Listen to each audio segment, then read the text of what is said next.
തൃശൂർ പെരിങ്ങോട്ടുകര ദേവസ്ഥാനത്ത് നടക്കുന്ന ശതദിന നൃത്തോത്സവം പുരോഗമിക്കുന്നു. നൃത്തോത്സവത്തിന്റെ 65-ാം ദിവസം അവതരിപ്പിച്ച നാട്യാർപ്പണം ശ്രദ്ധേയമായി.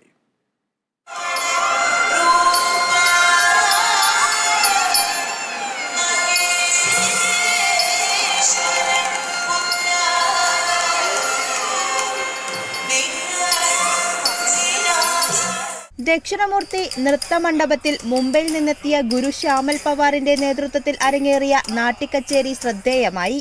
രാധിക ഗൗരിയുടെ മോഹിനിയാട്ടം ശതദിന നൃത്തോത്സവത്തിന്റെ മാറ്റുകൂട്ടി.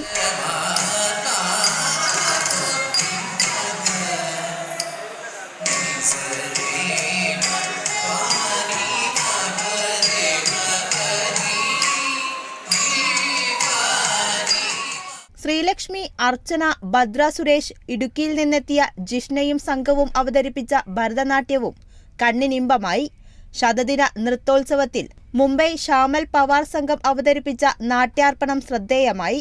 അഷ്ടമിച്ചിറ നൂപുരദൊരിയുടെ തിരുവാതിരക്കളിയും 65-ാം ദിനത്തിന് അഴകേറ്റി. കലാകാരികൾക്ക് ദേവസ്ഥാനാധിപതി ഡോക്ടർ ഉണ്ണിസ്വാമികൾ പൊന്നാടയും പ്രശസ്തിപത്രവും ശില്പവും പ്രസാദവും നൽകി ആദരിച്ചു. Kerala vision news, Thrissur.